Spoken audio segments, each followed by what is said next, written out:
has been reduced into theatrics and empty promises. Today, we, the mighty minority, boldly remind the President that the digital transformation cannot be downloaded onto our national digital network. Teachers have been recruited. Teachers who were recruited and posted into remote communities to teach have been sent home. Nurses who were recruited and were in hospitals and at our health centers helping the poor have been sent home. Efforts to recruit more nurses have been put on hold. Those who graduated from nursing schools and expected to be posted are still at home, have become desperate. And we have a government that is rather creating more unemployment and more or less coerces the Judicial Council to swiftly, whether they like it or not, approve of same. The process has always been that nominations are made by various stakeholders. The Ghana Bar has an input. The Office of the Chief Justice has an input. The Judicial Council itself has an input. The government, the President acting through the Attorney General makes an input. And all these names are deliberated upon, discussed in detail, and a recommendation ferried to the President for further action. Hello. Good morning, good morning, good morning, good morning to everyone. Media, please. Good morning and welcome. We are getting ready to start. In no particular order, I see from the extreme right, Mr. Dr. Kui, please forgive me, the Director for Elections for the party. Next to him, Mr. William Yamwa, the Finance and Administrator of the party.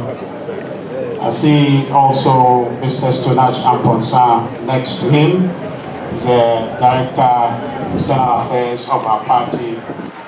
My own Deputy, Dr. Asidu Kukro, is here, Deputy Director of Communication is here. I see the minority third whip is here in the person of Honorable Jerry Ahmed Shai is here. The national organizer of the party, Henry Anawachi, is here with us. And of course, the deputy minority leader, the powerful Madame Patricia PJ Evergreen, is here with us, supporting the Osahini, the Honorable Hon.Afenyo-Markin is here, the leader of the mighty minority in Parliament. Thank you very much, media. The work they are doing in Parliament, the commitment, the dedication, yes, we know that we are few in Parliament, but we also know that we are mighty minority. And indeed, they have worked and they have achieved this particular name. We have had an effective collaboration with our minority caucus in Parliament. And today is a manifestation of such commitment and collaboration. The President yesterday set some questions for himself, and then afterwards he graded himself and said that 100% or so. But today we have the mighty minority here. Here at the MPP's headquarters to respond and to also let Ghanaians know that for the past 4 months, it is rather bitter 100 days. So once again, ladies and gentlemen, our friends, our cherished friends from the media, we welcome you all here. Let me boldly welcome the minority leader, Honorable Alexander Hon.Afenyo-Markin to give us the 120 bitter days led by Mahama.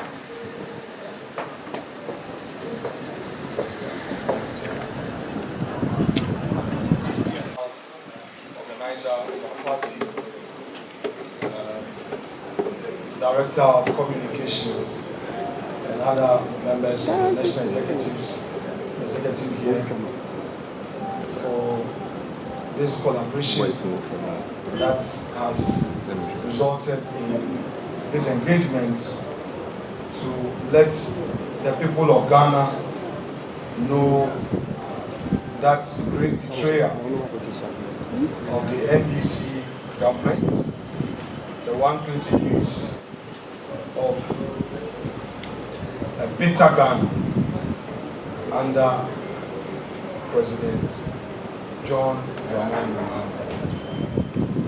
As we've already been told by the national organizer yesterday, Mr. President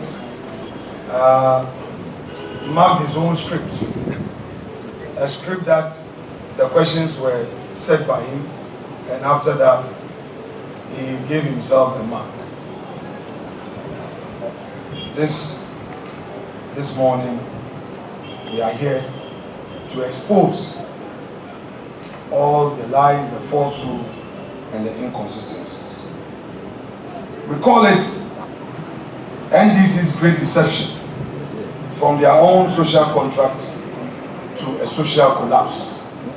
120 days of bitter government under John Dramani Mahama. In the lead up to the 2024 general elections, candidate John Dramani Mahama released a document titled Mahama's First 120 Days Social Contract. It was marketed as a sacred pledge, a hard-coded promise to the Ghanaian people, time-bound and specific. It was designed to inspire trust, rekindle hope, and restore the image of a party that was seeking for another opportunity to rule this country. The NDC promised to scrap taxes like COVID-19 levy. They pledged to ban illegal mining, slash import duties, revive industrialization, launch mass employment programs, hold public officials accountable, increase cocoa prices. Not the least, he promised the people of Ghana a 24-hour economy under 133, one job, 3 shifts. Then on January 7, 2025, standing before the Republic, His Excellency declared, quote, "I intend to tell you the truth," end quote. He claimed he would act with, quote, "decisiveness and restore," quote, "faith in institutions and initiate what he called a national reset." But after 120 days of his presidency, the truth is brutally clear. The social contract was a political bait and a switch, a glossy list of promises not meant to be fulfilled, but merely to be flaunted, exploited, and forgotten. 1. The taxes remain. 2. Contractors remain unpaid. 3. Illegal mining rages on. No state of emergency in sight. 4. Industries continue to suffer. 5. Unreliable power supply, what I call doomsday promax, is unfolding. Further, The job creation pledges have turned into press releases without action.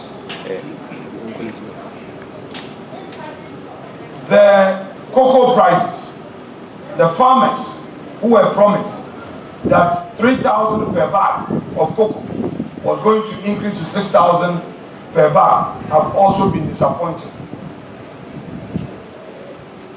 And the slight stability of the city, now claimed as the Mahama miracle, is nothing more than a byproduct of a weakening US dollar on the global stage. This, fellow Ghanaians, is not a matter of political disagreement. It is a matter of deliberate national deception. And as you are well aware, this is not just a speech, it is a call to remembrance and resistance. It is a forensic audit of the presidency that campaigned with the agency of a reformer, but now governs with the indifference of a ruler long exhausted by ideas. I dare say that the lame dark days of President John Dramani Mahama has already started.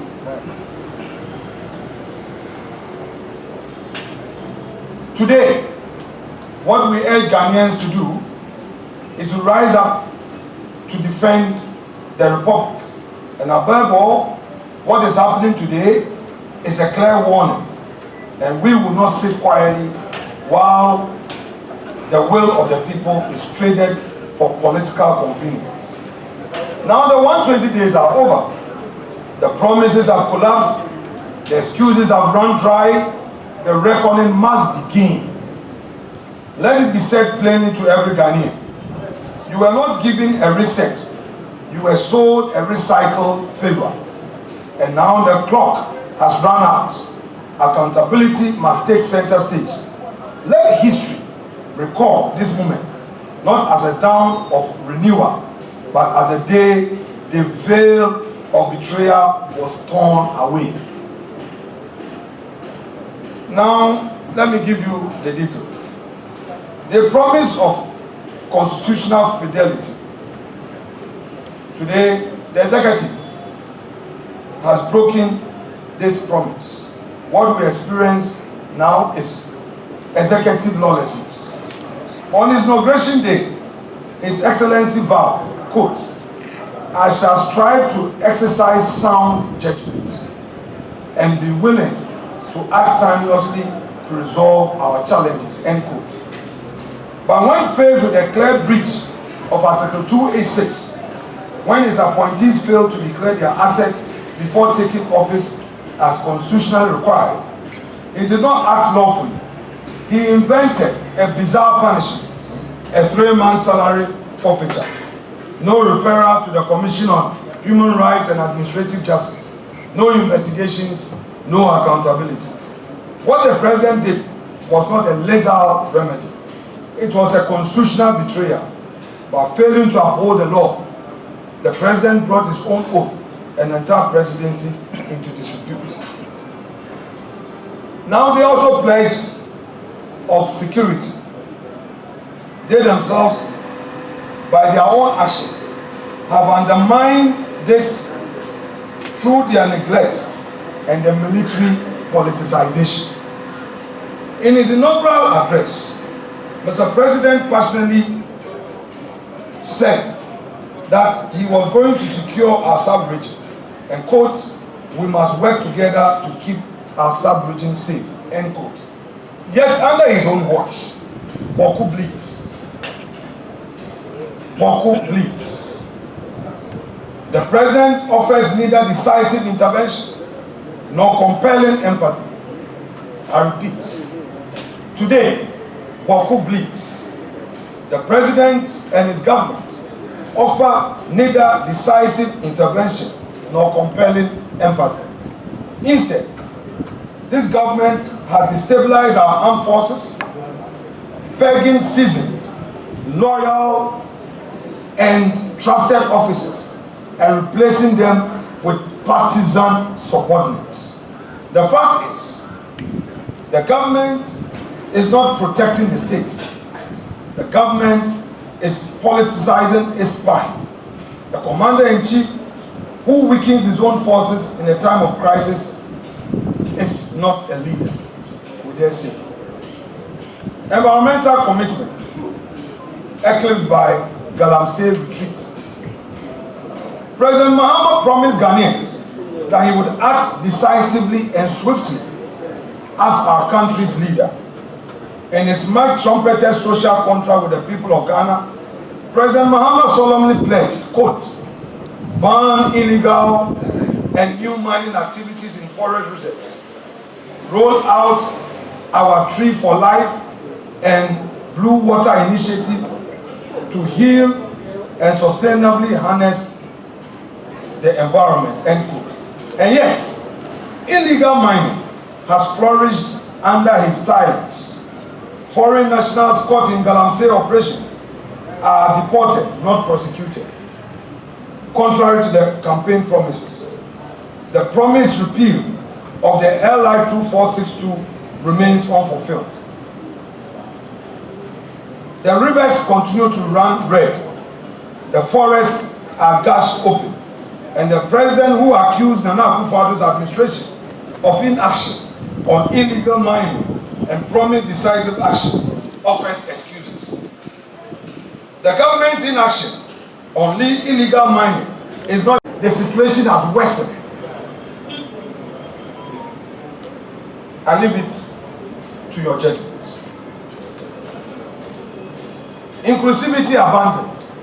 Mr. President promised the nation of a leadership of inclusiveness. Today, what we see is a massacre of livelihoods. In his inaugural speech, Mr. President declared, every Ghanaian has the opportunity to contribute to our nation's story, end quote. And yet, since taking office, his government has waged an unprovoked war on public and civil servants. Thousands of civil servants, especially the youth, have been dismissed, not for corruption and incompetence, but for getting employed by the state before his return to the presidency. In their place, party executives have been recruited. Teachers who were recruited and posted into remote communities to teach have been sent home. Nurses who were recruited and were in hospitals and at our health centers helping the poor have been sent home. Efforts to recruit more nurses have been put on hold. Those who graduated from nursing schools and expected to be posted are still at home, have become desperate. And we have a government that is rather creating more unemployment than employment. We say this is not inclusivity. This is not inclusiveness. This is ideological cleansing. This is not a president for all. It is a government for only the NDC. We have two Ghana now. The Ghana for the NDC, where only their party's foot soldiers enjoy, and the Ghana for others who must go through a bitter experience, pain, and misery. Youth empowerment has now reduced to a mere PR stance.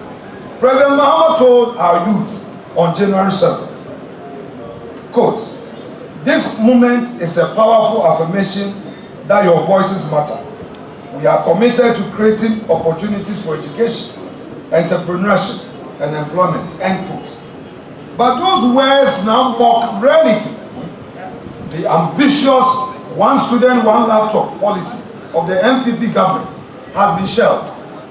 In its place, a flash, empty promises to train 1 million youth in coding without equipment, personnel, or infrastructure. Finance has been reduced into theatrics and empty promises.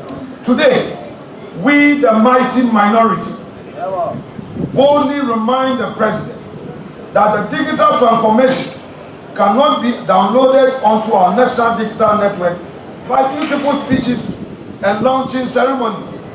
And Ghana's youth deserve tools, not talking points. I repeat, the youth of Ghana deserve tools, not talking points. Now, power sector sabotage.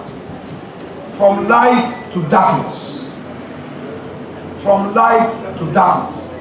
When Ghanaians say let there be light, the NDC say let there be darkness. So we have a Dumso Pro Max. Darkness, darkness, darkness. Mr. President promised to fix Ghana's energy crisis. He accused his predecessor of failure. Although NPP came to meet Dumso and fixed the Dumso, yet during the campaign, Mr. President and his party rather accused NPP of not keeping the light on. But let's all be honest with ourselves. The last 120 days, we have seen persistent power outages, low voltage, and silence in the face of national inconvenience. Not a single moment, a single day, has the energy minister addressed the Ghanaian people on the energy crisis. Where is the energy minister? Is he lost in this darkness? We are taking a torchlight looking for the energy minister. We cannot find the energy minister. Mr. Energy Minister, where are you? Bring back our lights. Nowhere to be found.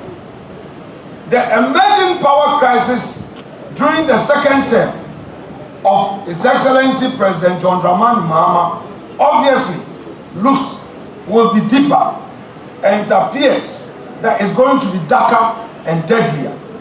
Across the country, businesses are gradually grinding to a halt, industries are scaling back production, and hospitals are struggling to save lives without consistent electricity. Yet they go to the hospitals and all they know is sacking the chief executives. Sack them, sack them, sack them. That is all that the ministers are doing. Targeting chief executives and sacking them, instead of putting on the light. Home appliances are burning out, livelihoods are vanishing, and the national mood is collapsing under the weight of government inaction.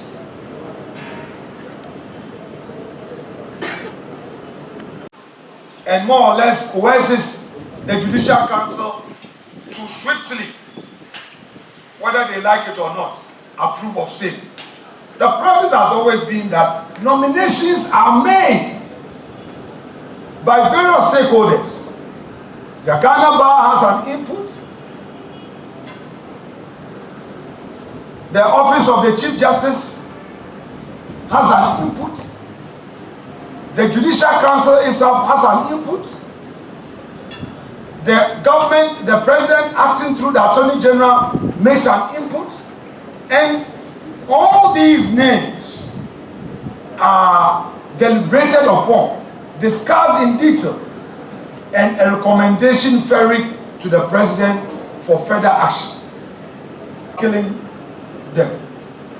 Now it is rich to hear the president tell us in Sona that the flagship projects, the flagship program, 24-hour economy, also known as 133, one job, 3 shifts, would find space in the 2025 budget.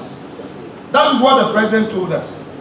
That Dr. Forson, his finance minister, will pronounce on the 24-hour economy. But what did we hear? Another matricle. When Dr. Forson appeared before the House with a budget statement, no mention was made of the 24-hour economy, their own famous flagship program. What Dr. Forson promised us was that, oh, the 24-hour economy is being considered. And yesterday, as typical of them, they have inaugurated another committee. They said there's another committee responsible for enacting the 24-hour economy. Hey, President Mahama. Hey, President Mahama. Hey, President Mahama. About the same 24-hour economy at Tonsio, you promised that you were going to create the enabling environment for businesses to thrive. This should find space in your first year budget. If you really mean business, in your first year budget, that should feature. The government has failed us. Government of lamentation, government of talk, and less action. What did they say to the women? The women banking. They went to the market. They said that there will be women banking. Every town, every city, every region will have the bank being established. During the vetting, when we asked them, they said they were going to put the necessary support systems in place to get the licenses for this new bank. In their 2025 budget, the Women Banking Initiative was allocated a paltry sum of 50 million cedis. 50 million cedis. And to me, the market women in Winneba, they are more than 2,000 Ghana cedis square yard. Ebe, President Mahama. Ebe, President Mahama. Ebe, Menyon lo. Menyon. Yeah. Yet they gave over 6 billion to their so-called Galamsey board. That gold board that they established. What is it for? Convert $275 million into cedis and get the cedi. They abandoned their own flagship initiative.